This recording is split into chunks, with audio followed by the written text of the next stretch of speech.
Awesome. Okay. That took a second. You never know how long it's going to take. Awesome. Hello, everyone. Welcome. I see everyone in the chat. We have people from all over Brazil, Europe, Sri Lanka. Good morning, good evening, good afternoon, wherever you are. Today, we are going to be covering some Bolt 101 stuff. The hackathon is 4 days away at this point. So we're going to be running some hackathon or some live streams every week. Stay tuned for our calendar there. We'll be sharing some tools and tips and tricks and all that good stuff each week. But yeah, today we're starting with Bolt 101. So let's do a round of intros. Alex, do you maybe want to start? Awesome. Looking forward to this. I'm Alex Berger, Chief of Staff here at Bolt, helping out with a lot of different initiatives, but most recently, very focused on the hackathon. And I think I'm pointing at it, but we've got this golden bee. This is a surprise to me as well. But yeah, there it is. Yep, golden bee, signifying, I guess, that this live stream is part of the hackathon series of live streams. So pretty exciting. And I will kick it over to our guest today, our external guest, our community member guest, Mark Kashef. All right, thanks so much. Yeah, my name is Mark Kashef. I'm a mad scientist on YouTube. I'm Canadian by background, and I'm obsessed with vibe coding. So Bolt has graciously asked for me to share some of my either genius or insanity or both. So I'm hoping to help you guys out. Dom, you want to do a quick intro? Yeah, for sure. Hi, everyone. I'm Dominic, and I'm a founding engineer at StackBits at Bolt. Amazing. I realized I forgot to introduce myself. I'm Kate. I'm on the marketing side here. For those of you who are new to our live streams, we have this chat over on this side, I think. Throw your questions in there. We'll be taking questions throughout the live stream. Okay. Perfect. Already interactive here. Okay, so to start today, I think Mark was going to jump into some prompting tips. So let's kick it off. Yes, absolutely. So I will share my screen here. Just give me a sec. Uno, dos, tres. All right. Are y'all able to see my screen okay? Yes. Yeah. Perfect. Let me just close my messages so I don't get anything unexpected. All right. So pretty much when it comes to prompting any of these vibe coding tools, you naturally have this staring at you when you first go onto Bolt. And the hardest thing is going from 0 to 1. So the most important thing is, one, understanding what you're trying to build. Now, if you're just trying to tinker with Bolt overall, you can do the, can you please make me a to-do list app? But most likely, especially if you want to win $1 million in this hackathon, you're probably not going to crank that out. So you need something a bit more bespoke, a bit more detailed. So when it comes to prompt engineering, you have to know that you're not talking to magic. You're talking to a language model, and it's predictive in nature, meaning you say input, it tries to predict what it thinks you want as the output. So the more specific you can be in your prompt, the more detailed, the more you can even give examples of products that are well known. Let's say you said, I want to build a to-do list app that has the user journey of Duolingo, something that's well known. These language models have basically a reference point or an anchor or a cheat code on how to actually build these apps a lot more effectively. So just looking at this, I put this together and I'll make sure that the Bolt team provides it to the rest of y'all. I basically put together this big cheat sheet because once you start building for production level apps, you realize that one, language models love bullets, and two, they love succinct and concise detail. It's not about sending over an essay. It's about sending over a very targeted to-do list of what to do. So when it comes to, let's say, UI design, let's say we said create a system or an app that's a storybook that has a certain color palette. And in this case, you can say, I want gradients of purple or blue. You can talk about the different fonts and headings. You can talk about how they should be spaced, what it should be optimized for, whether it's desktop or mobile. and anything else in terms of different types of icons you want, dark and light themes, whether you need to make sure it's accessible. So all of these things, you want to structure your prompt in a way that you have the highest likelihood of success when you put it into something like Bolt. Now, the cheat code that myself and I think other Bolt members do as well is whatever tool you use for language models, let's say ChatGPT, right? So you can go to ChatGPT, you can use Perplexity as well, and I'll show you two different hacks here. So I'll use just normal 4.0, and if you go to like search, right? I'm going to dictate here just to make my life easier, and this is an extra hack for y'all, is if you can use text to audio transcription, it will just make your vibe coding life a lot easier because you can start to give details to Bolt that are harder to type or you're more lazy to type them out. So if I were to say, can you go see and research what Bolt.new is as a product? And can you act as a prompt engineer and help me put together a prompt that's perfect for Bolt that will allow me to build a content calendar maker that uses AI to take one idea and create a bunch of content over the course of a week. It can create content for X, Facebook, for YouTube, as well as TikTok. And can you output that prompt in some form of code block so I can just easily copy paste it into Bolt? If you were to give something like this to ChatGPT or Perplexity or anything that can use search, for example, it can go and do the dirty work for you. Search the web, go through all the docs that you have a lesser likelihood of actually reading. You'll see here it went through all the docs, watched the YouTube videos, hopefully mine, and then it puts together this little prompt for you. Now, realistically, would I have sat down and taken the time to write asterisks to denote bolding for a prompt or for Bolt.new? Probably not. But if we just take a look here, like you can learn so much from having AI do it for you. So it's saying build a web application called AI Content Calendar Maker that allows users to input a single content idea and automatically generate a week's worth of tailored content. Core features, you have a user input interface. And then if we take a look at the details, simple form where users can enter a primary content idea. Option, select target platforms. Option to specify the desired tone. And as you go through, once you go through this process, you can vibe prompt your way and understand, okay, it probably needs this level of detail. We probably should care about the different types of screens that will show up. We don't just want one screen, we probably want multiple screens. And all these additional features, and AI can help you because we sometimes think very 2D. I just want to build this app. But you can use AI to help you build something way more impactful in Bolt by having it go the extra next few steps. So if we copy this and put this in the Bolt, obviously it'll take a bit of time. So we'll come back to this, right? And there are some things you could probably take out, let's say technical specifications. You could remove this, for example, but it will take you from 0 to 80%. So that's one thing on the prompt engineering side. And one thing you'll notice, and one thing I always try to preach, is when you set up your app for the first time in Bolt, typically you want a much longer prompt and a much more detailed prompt at the very beginning versus the rest of your vibe coding journey. And the reason why is similar to you working with a junior software engineer.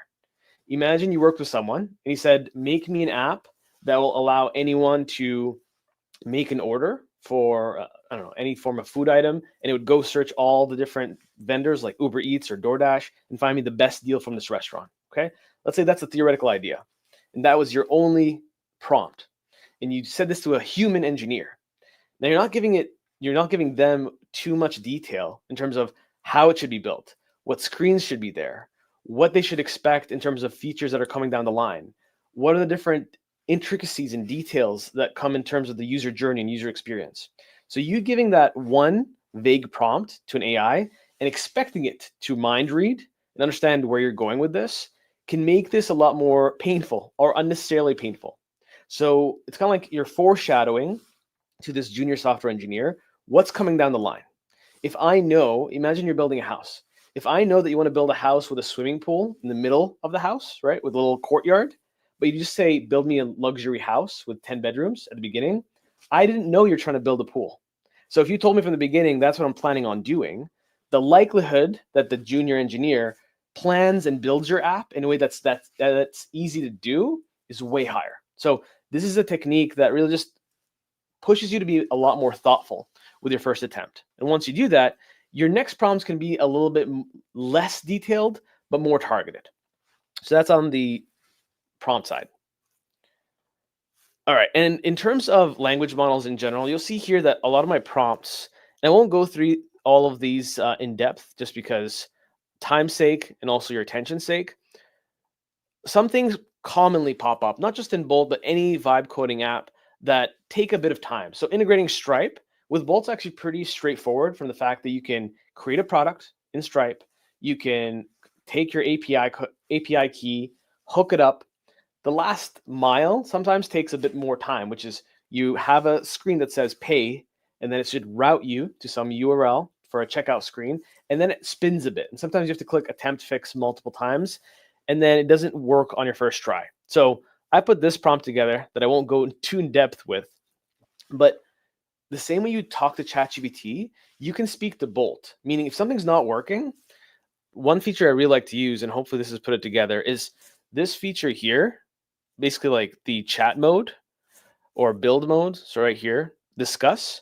I like to use Bolt in this way where I just have a back and forth saying, hey, if we wanted to implement this feature, what would you need for me to make this happen? Or what are you missing in terms of details that I should provide you so we can execute this? So I spend a lot of time, and just to make sure it's zoomed in, on this discussion mode. Because end of the day, we're not dealing with magic. We're dealing with language models that sometimes will remember one thing and forget another thing. So the more time you use this is basically a proxy for human in the loop, where it makes this whole roadmap. And then I look at the roadmap, I'm like, okay, this seems like we're on the same page. Let's go and execute it. And that's where things become not just less painful, but even if you're not a technical person, even if you have zero technical savviness, over time, once you read through the rationale of Bolt, you'll start learning some words and some ways of referencing things that will help you troubleshoot things a lot easier. So you'll see in this case, from that one prompt, we got not the most beautiful app to start off, but something that we can start off with. And right, an AI helped us generate this. Now we can now go and say something like, I want, let me dictate, let me follow my own advice here. So let me zoom in and I can say, okay, this is a good first start. When I click on any one of these platforms, I want some mock-up data to appear. I want to be able to put a content idea, and then when I click generate content calendar, I want you to create a fake or mock-up version of what that calendar would look like, so I can show everyone on my live stream right now what the potential is of this kind of app. So if I do this in discussion mode, right, instead of it running off and trying to write code, it's going to give me a plan. And in this plan, even if I don't read what this is, right, I can at least understand where we're heading. And if you are technically inclined, then you can always click on this code button. And one thing that many people don't know is you can go to different sections and they're well labeled. Let's say content calendar. And if I wanted to know, okay, what are we doing here? What is this line doing? What does this mean in plain English? You can ask Bolt on a specific line, what does this mean in plain English? What's happening? So even when it comes to troubleshooting, you can use a lot of these features at your disposal. And if you're happy with the plan, you can click on implement this plan. And now at least you are giving your blessing to Bolt with the plan it came up with to try to execute this task. And combining this with going back and forth between something like Perplexity or ChatGPT that has some knowledge of what Bolt is and the best practices will help you be that much more successful, especially when things go wrong. Let's say I hate that when I click on this dashboard thing, we don't have a screen pop up that shows me different options on that dashboard. I can be a lot more specific and particular about that. All right, so let me pop back over here while that's generating. One more thing on that can take some time that I've noticed is doing some form of authentication. So let's say Google sign-in or anything along those lines. That's not just an email and pass that you can use Firebase for. What's really helpful is getting Bolt to tell you step-by-step what has to happen. Because to enable something like Google authentication, you will have to go to a Google Cloud, create a new project, set up some credentials, and then it asks you for a series of URLs to put everywhere. And if you're not as technically savvy, you can kind of get lost. It can take you hours to figure this out. So sometimes the best thing is to ask Bolt, what do I do? What do I put where? Which links go where? And you ask it to be not just an executor, but also your mentor. So if anything, you can see here one example.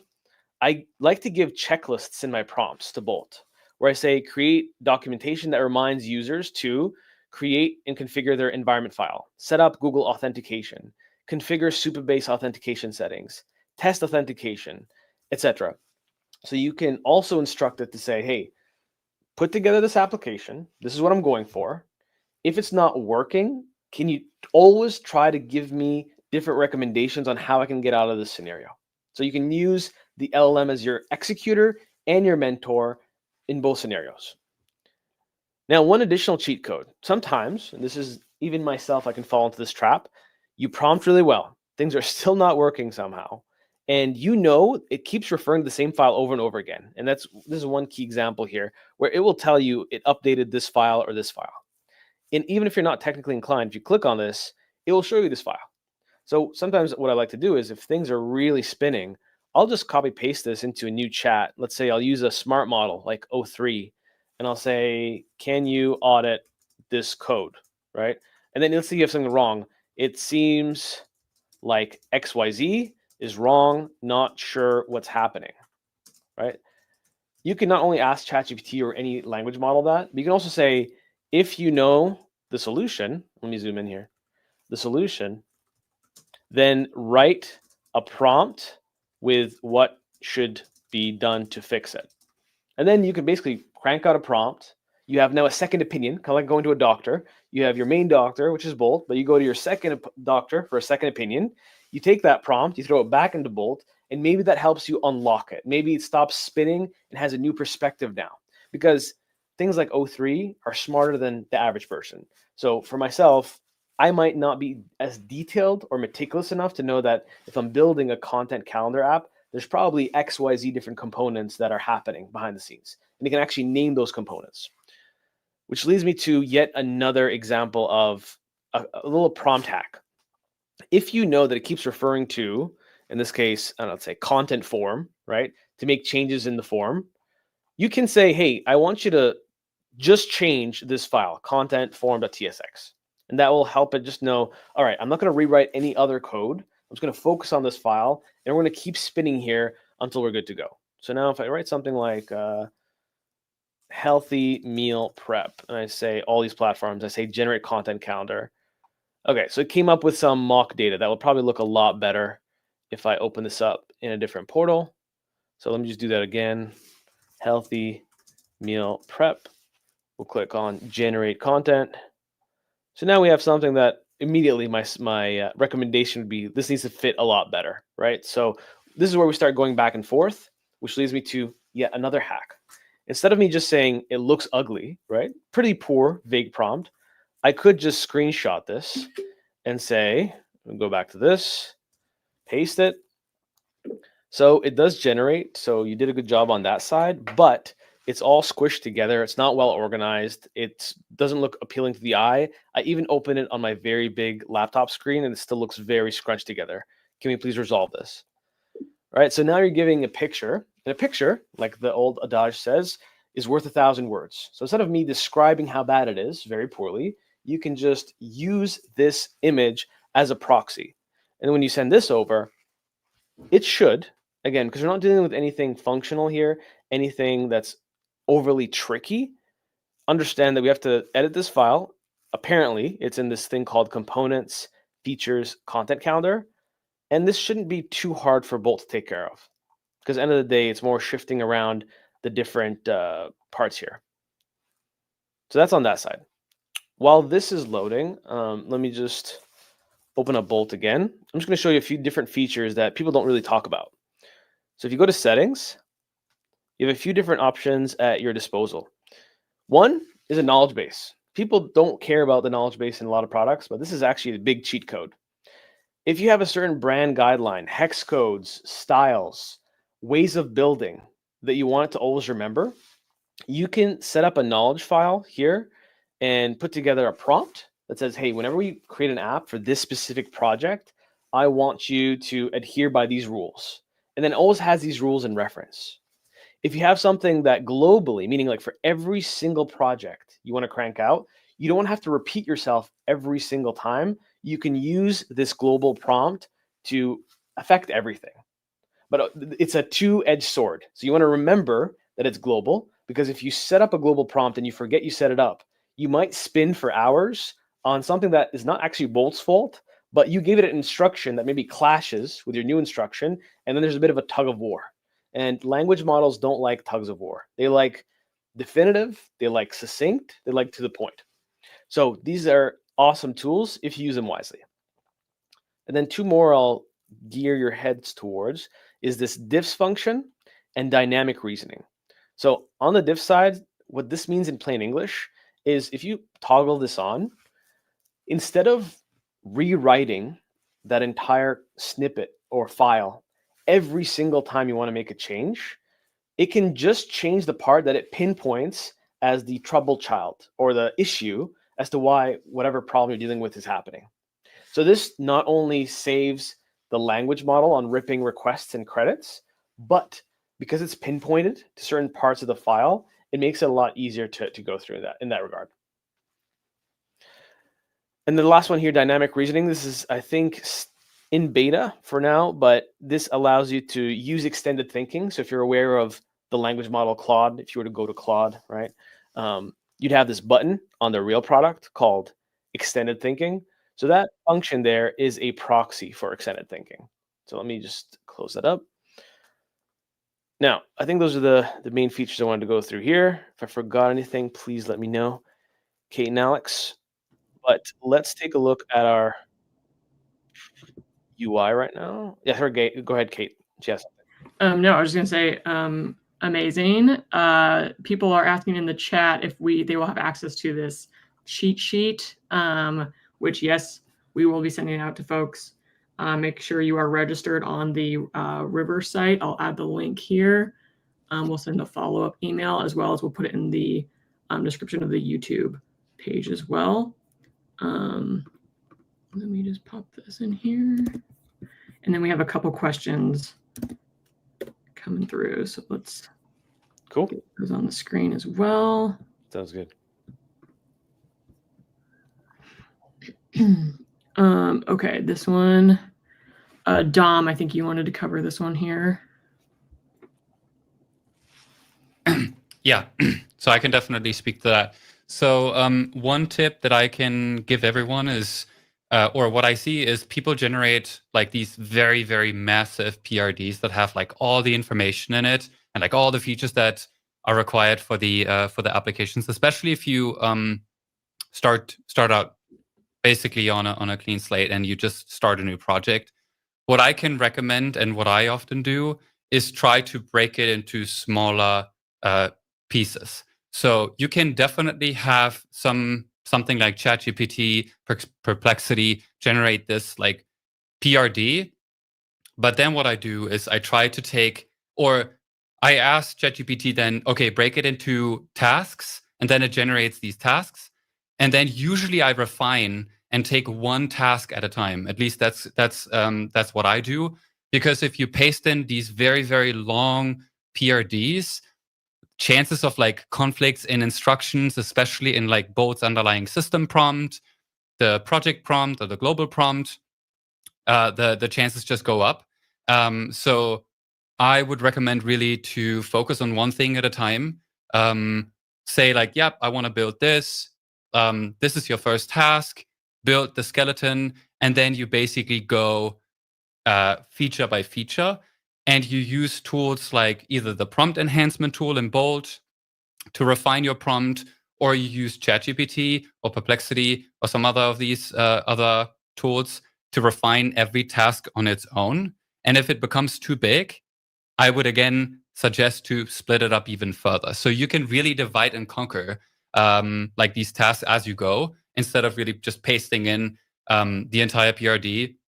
Because that's, I think, one important thing to understand with these large language models is that they have a context window, and also the reasoning capabilities with these models basically degrades the more information you give it. Like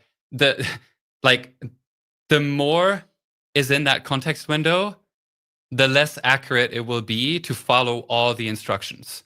Think of it as like a working memory. Like if I just give you, I don't know, a whole lot of information, it's going to hard for you to like stay focused on one thing. So like if I give you less information, then you know exactly what to do.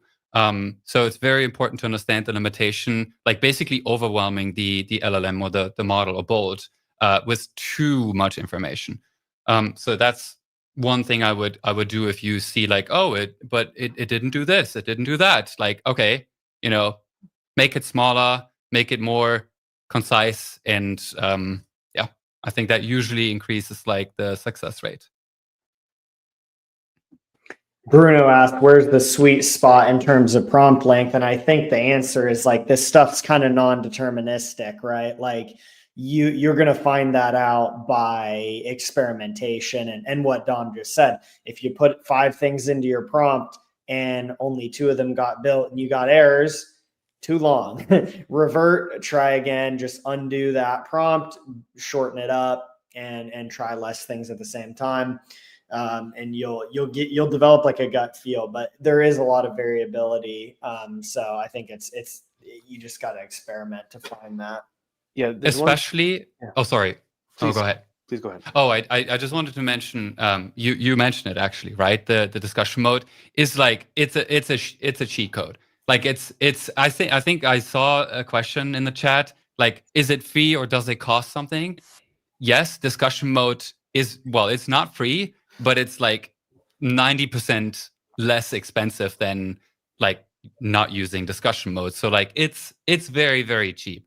So even if you have that and you want to build something, turn on discussion mode and see like what the plan is, read through it, and you kind of get maybe a sense for like, oh, is this too much? Is it like, is it not? I don't know. So, and then you can basically ask Bolt in discussion mode to keep refining the plan. So you say like, oh yeah, that's also what I want. Please refine the plan. And then it just goes and updates the plan and gives you a new plan. And that's how you basically can iterate on like the plan that Bolt is giving you.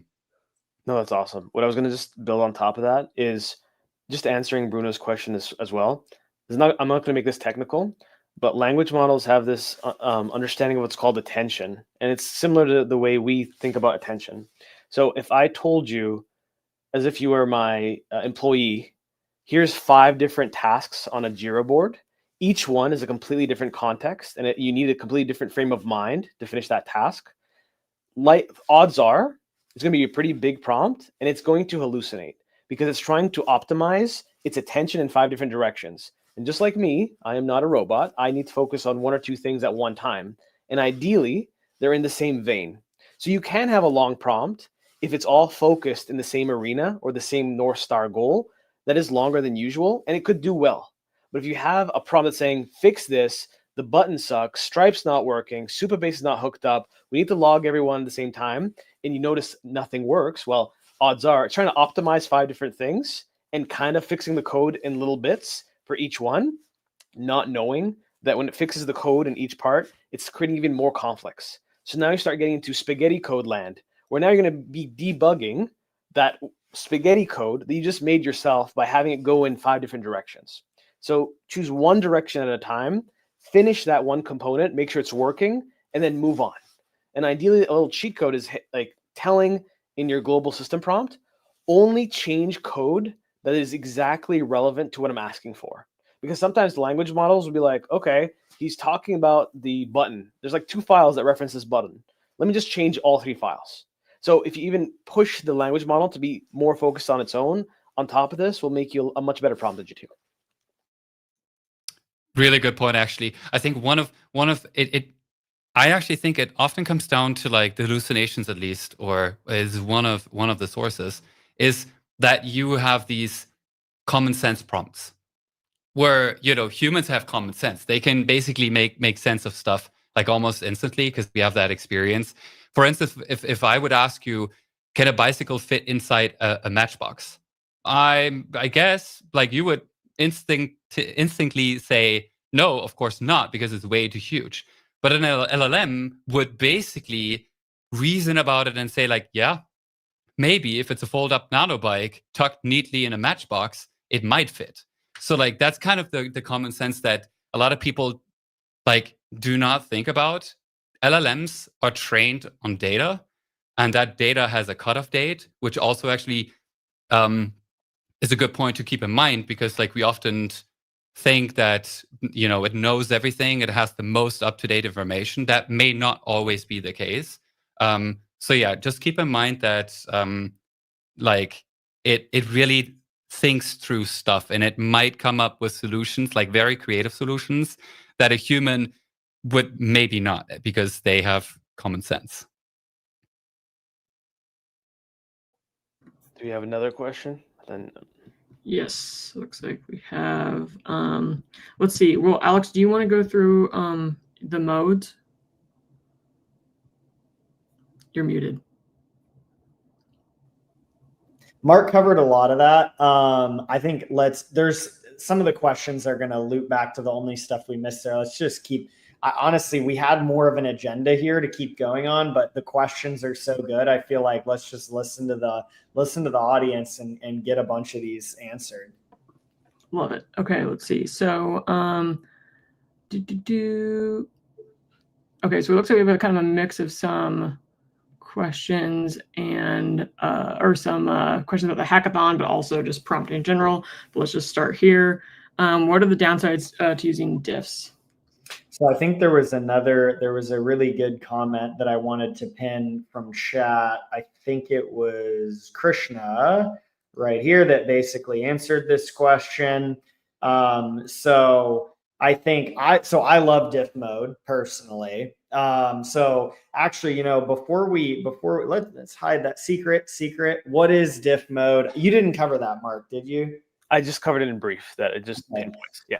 Let me just demonstrate this real quick, because this is one of my like favorite modes, and it's very little known. So if you don't know what diff mode is, here's how you turn it on. So you can go into settings, feature previews, and then you hit this toggle to turn on diff mode. And basically what this does is, instead of doing what LLM models generally do, which is rewrite the entire file of code, it'll only edit the specific lines that need to be changed. So this introduces a little bit more complexity, and it sort of, in my experience of it as a user, this is not technical. So, you know, Dom, feel free to chime in here if I'm lying to the people. But in my experience, it's a little bit more like focused and direct in what it can accomplish, but it does it way faster. So, perfect example of how I like to use this is especially with the visual inspector mode. So let's say we just want to change our H1 here. Let's say we're making this website for a client that focuses on just construction customers. Then you might say, you know, expert financial solutions for your construction business. So we might change some text, and then also make the text green. So this is like a very simple edit that it would not, you know, make sense to rewrite the entire homepage code file to accomplish. And by using diff mode, we can just edit the relevant lines. And what you're going to see is just that was super fast. And it also uses less tokens because it's only editing the particular lines of code. So sorry, I know my laptop, I need to get a new laptop. My laptop cannot handle screen share plus live stream. But so that's what diff mode is. Yeah. And then it's like, okay, what are the downsides? I mean, the upside, of course, is that it's super fast. You know, the quote unquote downsides is basically what Krishna is pointing out here. It's, you know, the model's not going to think as deeply. It's not going to get as creative. It's not going to apply any more complex logic to your request. But that's what's the beauty of diff mode is you flip it on. For me, I flip it on when I'm in refinement mode. I'm changing text. I'm swapping, colors. I'm changing sizes. I'm basically doing like minor design tweaks after the main structure of the app's there. It's beautiful. Like once you get used to kind of, okay, I finished up the main structure. Now I'm in visual refinement mode. Just save so many tokens and move so much faster in diff mode in my experience. But curious if Mark or Dom has any other thoughts on that. The only thing I'll say maybe is like, to me, it ties back to like being precise about edits. I think that there was actually something that was a little bit too quick, maybe, Alex, in what you just demoed, which is the visual inspector. Because like diff mode combined with the visual inspector is the cheat code of cheat codes, to be honest. Like, because tying this back to like the prompt engineering best practices, like if you, like Alex said, for refinements, very precise edits, like change this text, change this color, change this background, I think using the visual inspector, which already narrows down like kind of like the context to only the selected element, and combining that with the diff mode, you basically have the most precise like context you can have.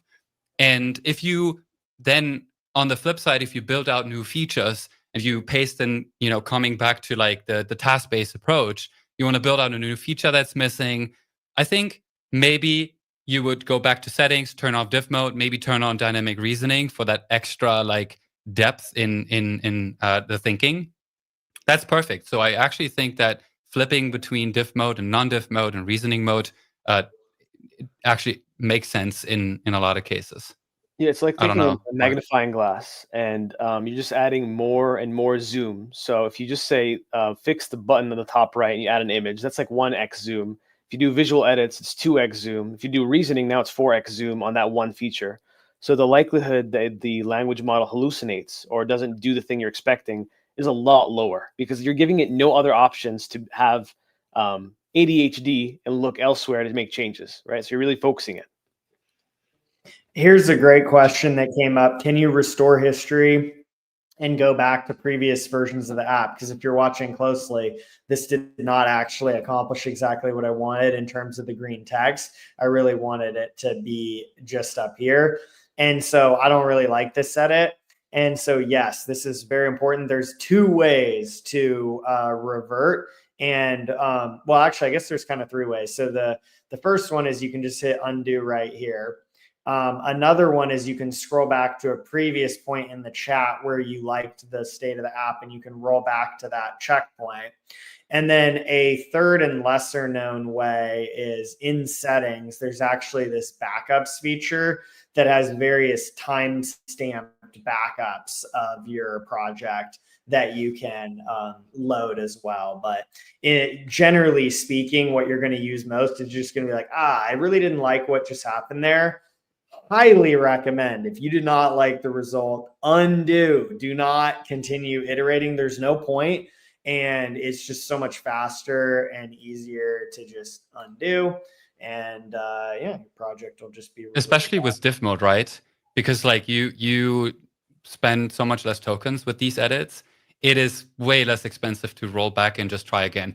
But I just quickly want to explain, like, because it did change the colors elsewhere as well.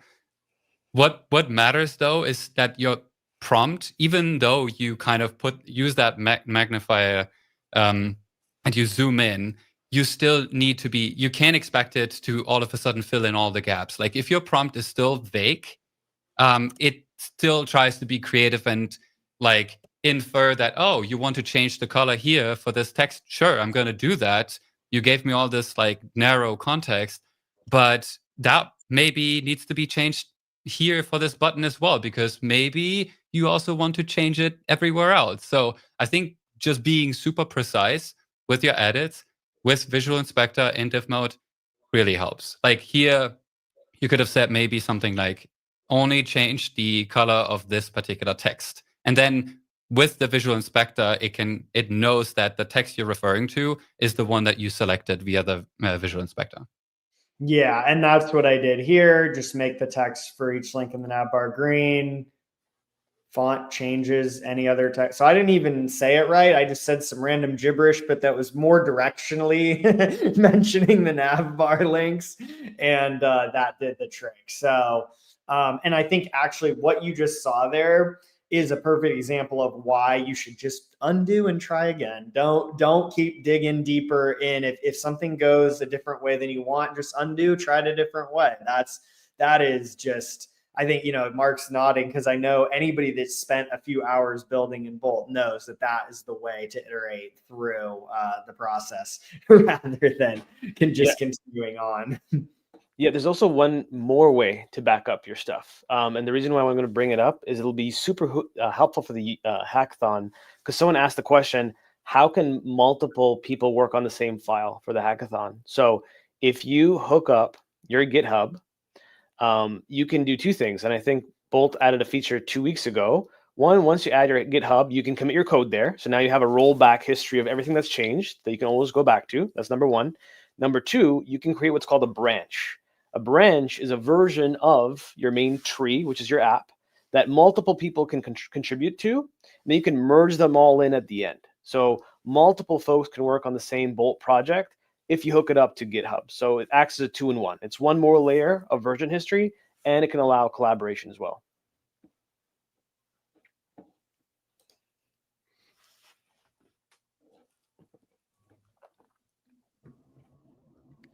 Let's see here. What do we got next, Kate? Yep. Okay, let's see. Good call out there. Okay, looks like we do have quite a few questions about the hackathon. So let's jump into that. Yeah, we can hit some of those, and then we'll loop back to more on building. Yeah, that sounds good. Okay, let's see. I thought we had, okay, here's status on community mentors. Getting some questions there. Yes, we are still reviewing applications for community mentors. You can apply for that opportunity on contra.com/bolt/jobs.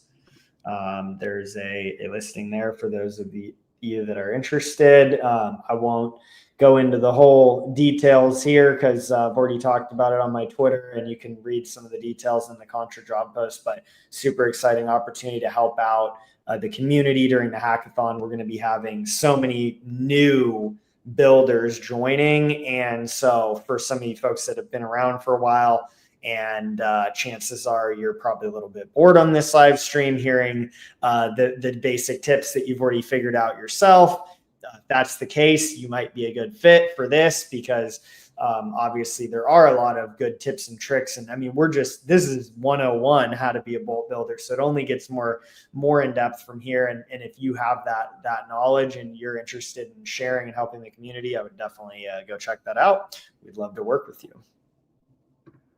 Excellent. I'm going to share the link to the community mentors in this chat here.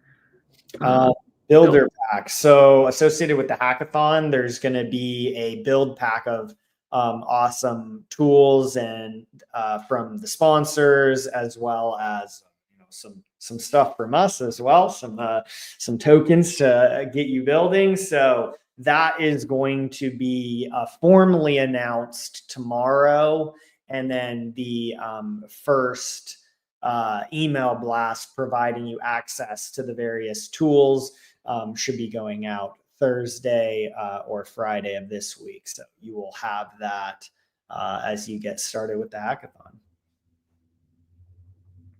Awesome. And then let's see, I lost it in my thread here, but there's been a couple questions about multiple submissions for the hackathon. Yes, multiple submissions are allowed. You can, they just have to be materially different from each other. So, don't build two versions of the same thing. You got to be different ideas, different builds. But yeah, you can submit multiple times. You can also submit as part of a team and submit solo. So all options are on the table. You could submit in week 1 and then decide you don't really like your project anymore and submit a different thing in week 3, like whatever, however you kind of flow through the hackathon, that works for us. So the question about when to register. Yes. For any poker players out there, max late reg is absolutely allowed in this situation. I would not leave it to the last day. I would make sure you get your account set up and you don't have any issues with, your email and password and that kind of thing. But yeah, you can register at any point. So tell your friends, get the word out, build a team or just compete against your friends. Either way. People will be registering, I imagine, every day throughout the next month.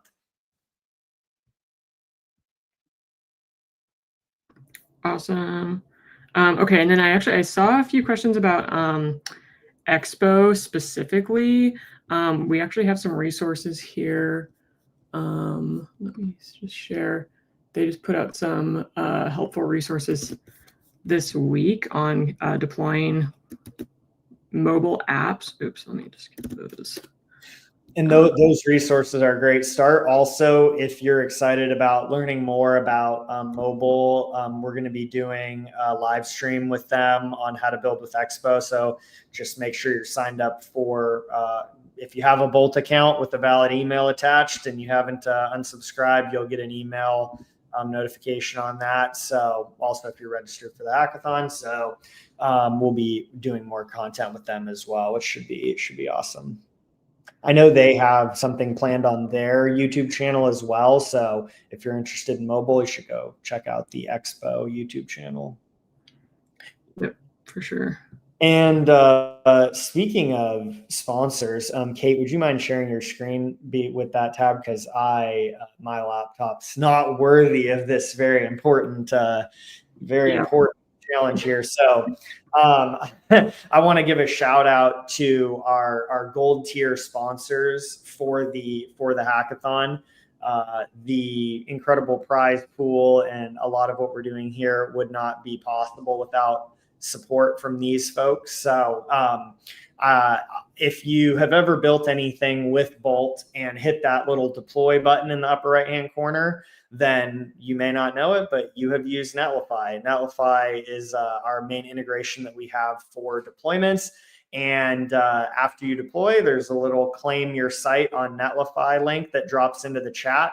And that's what allows you to go get your Netlify account set up and utilize all the more advanced functionality that they have. It's a really awesome system because you can use it if you literally know nothing about development, because you just hit deploy and your site's live, and you can take it all the way through to building a totally scaled business on top of their hosting platform. So if you're not familiar with them, definitely go check them out and appreciate their sponsorship.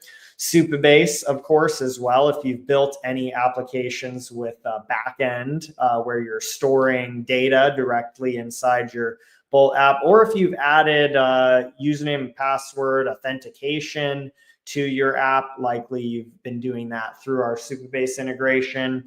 Another huge supporter of the hackathon, and their team really is doing a ton right now to be supportive of the vibe coders, the non-software development crowd. If you hop on their Twitter, you'll see Tyler Schukert's doing a ton of tutorials and that kind of thing on how to use Supabase with Bolt. So definitely worth a subscribe over there. Then we were talking about Expo and mobile a minute ago, and that's really where Revenue Cat ties into things. They're the #1 payment processor for the iOS App Store, and they make it really, really easy to collect in-app payments. So we'll be doing more content with them on how to get that set up so you can actually make some money off the app you're making for your hackathon submission. But really appreciative of having them involved as well.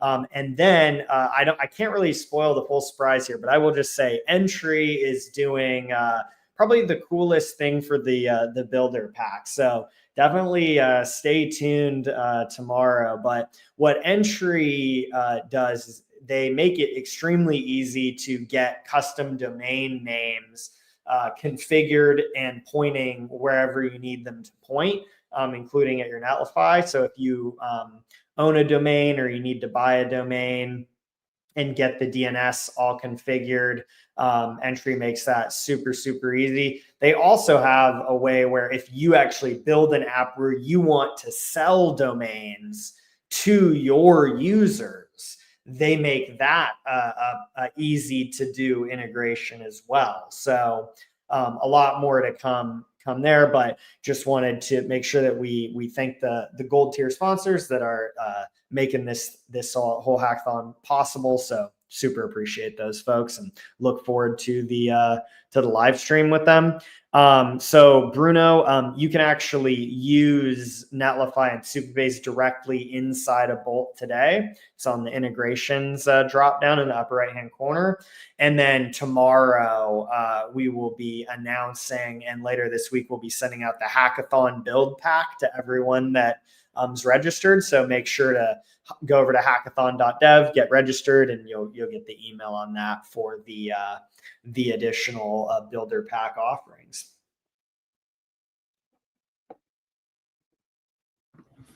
Amazing. Awesome. Okay, let's see. Have a couple more questions.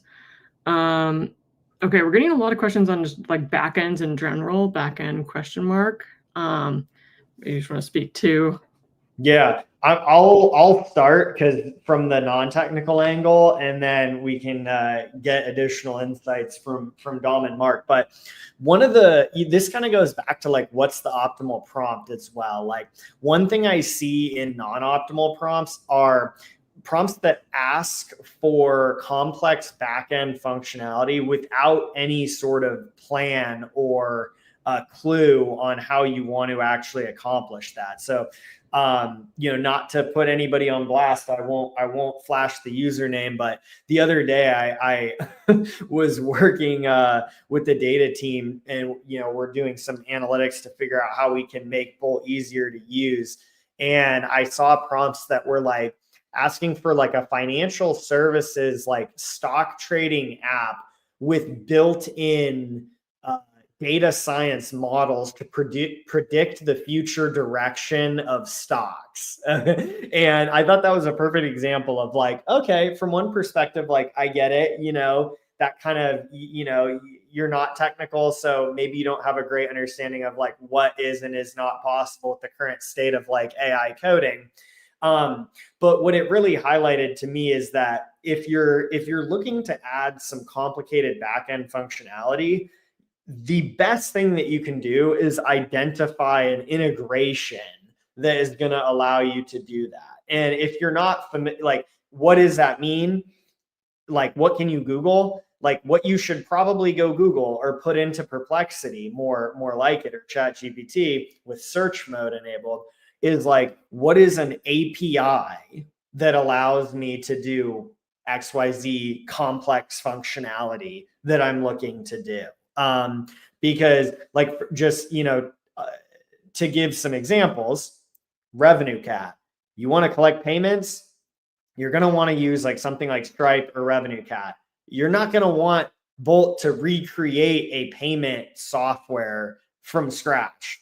That's just it's not going to be feasible, most likely. Although prove me wrong, if it is possible, that would be wild.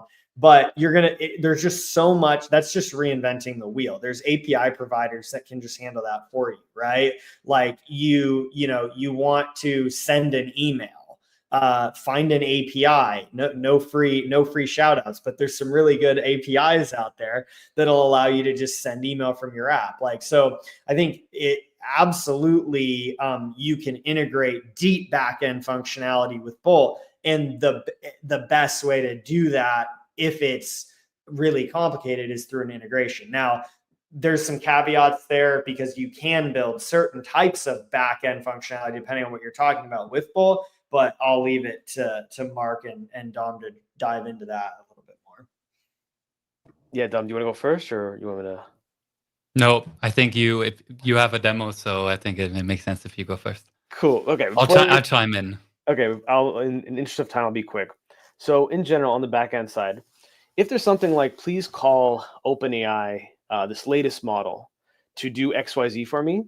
Bolt itself is probably not the best geared towards that. Why? It's using the language model that's cut off as of 2023. So most times when you say add OpenAI, it's going to say, cool, I'll add GPT-4 for you. And it's not because of a limitation of the app, but the language model doesn't know that any of these new models we've seen over the past year and a half even exist.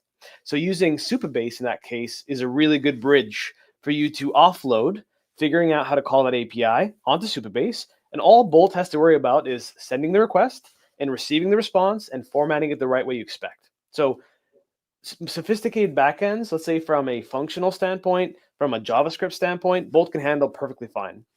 But let's say you have a very big workflow you want to execute, like a huge automation, then it might make sense that you also use Bolt to send data somewhere, let's say N8N, make any of these automation builders.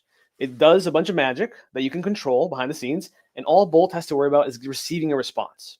If you do this, it offloads Bolt from creating these different linkages of code that can basically wire cross or conflict eventually.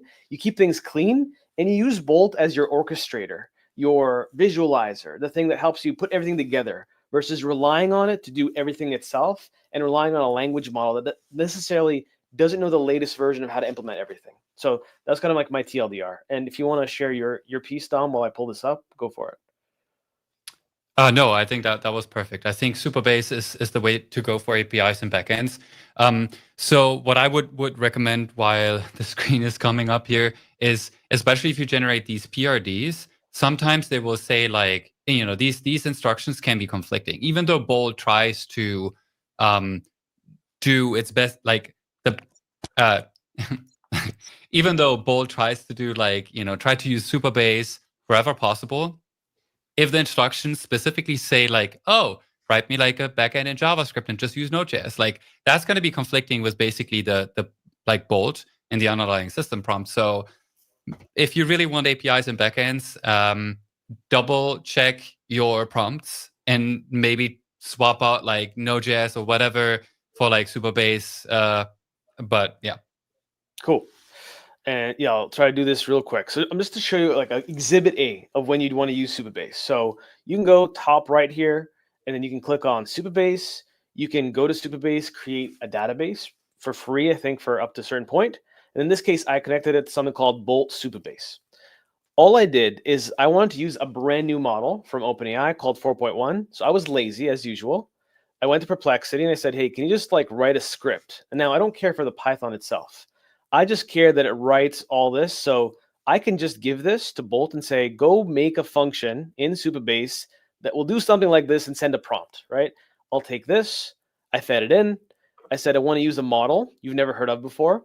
I do this on purpose because Bolt sometimes will be like, oh, no, I know how to use OpenAI. Here's GPT-4. But I'm saying, no, you actually don't know about this model. So take my word for it. I'll put in quotes the snippet of how to use that model. And then I'll say one key thing, implement the edge function in Supabase. If you don't put this, it will try to make it in Bolt. And again, you will run into this error where it thinks GPT-4 is the only way to call OpenAI. Now that I've offloaded it to Supabase, all you have to do is if you go to Supabase, you'll see it's created an edge function called generate content. And once I'm in there, all I have to do is add my OpenAI key here as a little secret. And that's good to go. And within pretty much one iteration, it put that together. I gave it some feedback on my content calendar. But after that, I got this, where I'm able to send a request. It sends it to Supabase, right? We offload it off of Bolt. It creates all of these different posts for these different platforms. And just to show that it's not mock data, if I said how to win a hackathon for $1 million, right? And I click on casual generate content calendar, you'll see it's generating. And if we go to Supabase and we go to edge functions, let me go here, click that up, go to logs. You'll see now we've offloaded from Bolt to Supabase. It should show you the actual request that's being sent. If we can actually refresh this, hopefully we don't get Murphy's Law here. If it spins, then take my word for it. It's running this behind the scenes.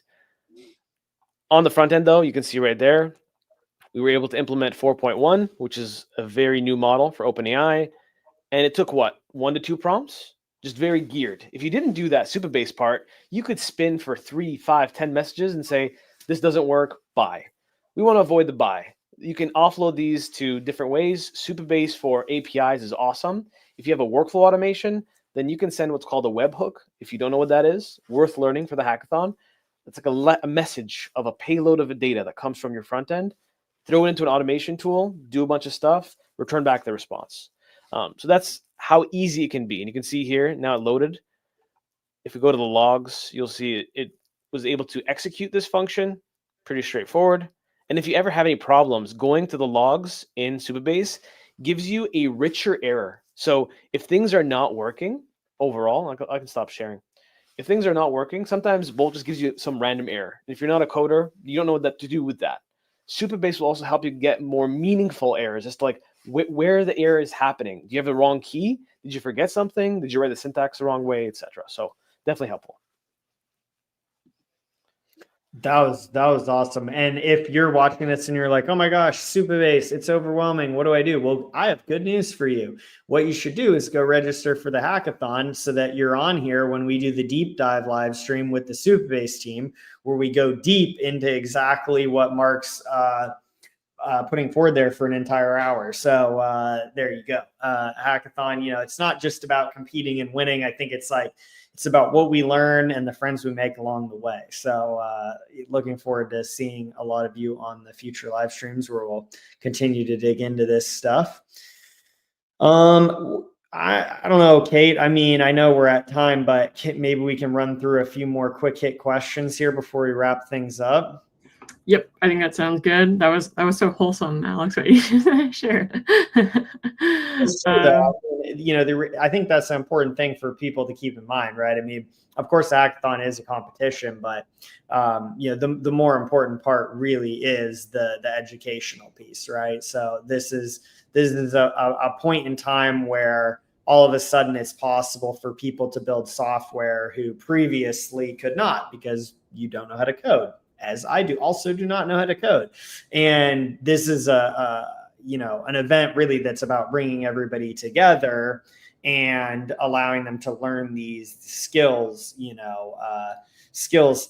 together. And actually on that point, Alejandro, mentioned, hey, totally new to this, looking for someone to be my mentor. So recommendation for everybody sharing that sentiment is go hop into our Discord and go hop into the Bolt Builders subreddit, because we are going to be unleashing a torrent of community mentors into those channels to help you guys out and help with the education process that's so important for this hackathon. So that'd be my recommendation there.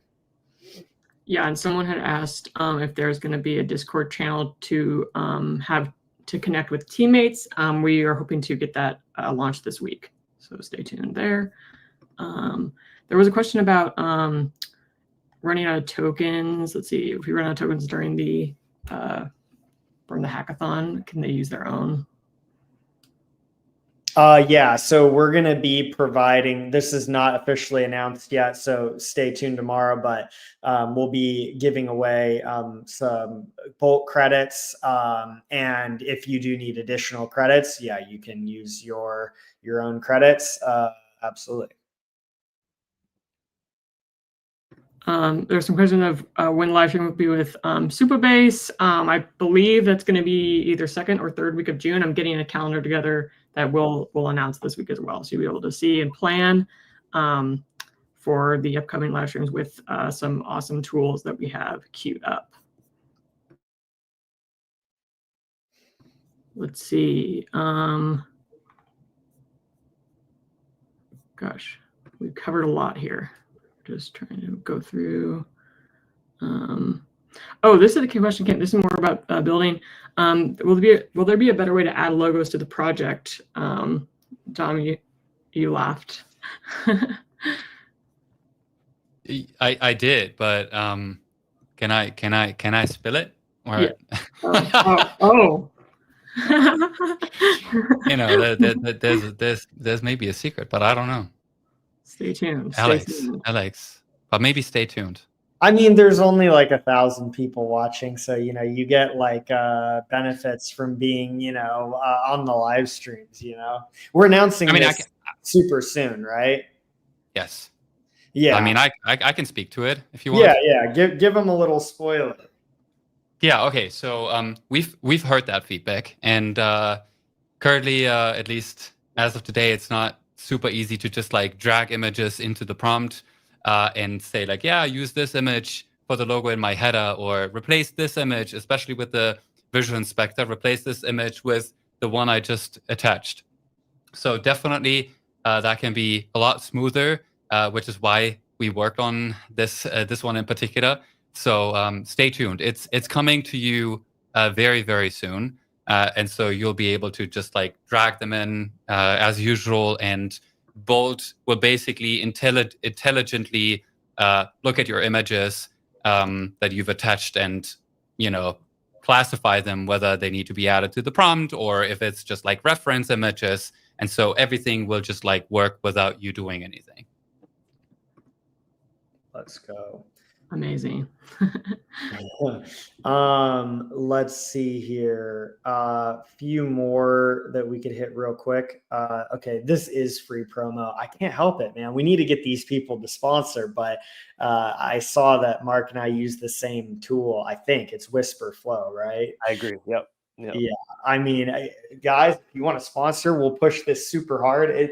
I am a top 1 percentile Whisper Flow user, 150 words per minute. So it's absolutely the biggest change in my productivity I've had in the last month, just using that for everything. What was that? How many per minute? 150. 180. So good luck. Oh. I vibe spit prompts like I'm Eminem. Yeah, it's unbelievable how fast you can talk to that thing, and it gets it. So yeah, that's a funny one. Couple other quick ones I can hit about the hackathon. For the one-shot competition, yeah, one shot means one shot. You type it into the homepage, you hit enter. But I mean, you can think about what your one-shot prompt is going to be for as long as you want. So you can iterate through whatever cycles you want to figure out what that one prompt is going to be. It's just when you actually submit, it has to just be one prompt that goes into the box. So that's going to be a fun competition where you just one prompt, see what you can make. That'll be fun. Multiple pieces of software. Yes, I think we kind of already addressed that, but you can submit multiple pieces of software. They can be completely unrelated as well. Let's see, multiple app submissions. Yeah, that's basically the same question. Yeah. And I think, if you're making one project and it has a mobile app and a web app and that kind of thing, then I would just do that as one submission to make your submission stronger and cover that in your submission video, since that's impressive. Another question was submitting a Bolt link. Yeah, that will not be made public. So yeah, you don't have to worry about that. There needs to be a publicly accessible version of your project submitted, a link for that to the hackathon, but we're not going to expose your private code base if you don't want it exposed. Yeah, I think that covers a lot. I think that's kind of it. The last thing I wanted to do is give a big shout out here to Mark. Thanks for joining us today. I'm going to post here in the YouTube chat a tutorial video that you made called How to Master the Art of Vibe Coding. So you can go check that out. And also, I'm just going to drop your YouTube channel. Appreciate it. Thank you. But yeah, if you guys are prepping for the hackathon, if you watch that 2 hour on 2x, you will learn more in that probably than a lot of docs. So you'll be ready to go. Amazing. And yeah, like I said, this will be recorded. Actually, I don't know if I said that. This call is going to be recorded, put on our YouTube channel. And then we will also We will share the cheat sheet that Mark shared in the description there, along with resources to where to find Mark as well. And yeah, and we will also we're doing another live stream tomorrow with the 21st Dev team on design. Let me just find that link real fast. Oh, right. We're YouTubers now. So what do I say here, Mark? I don't know how to do this. Subscribe down below, and you'll want to take a look for our next video. So put on the notification bell, because the 21st.dev team is amazing. You won't want to miss that video. There we go. An expert with us. Awesome. All right. Thanks so much, everyone. And we will see you next time.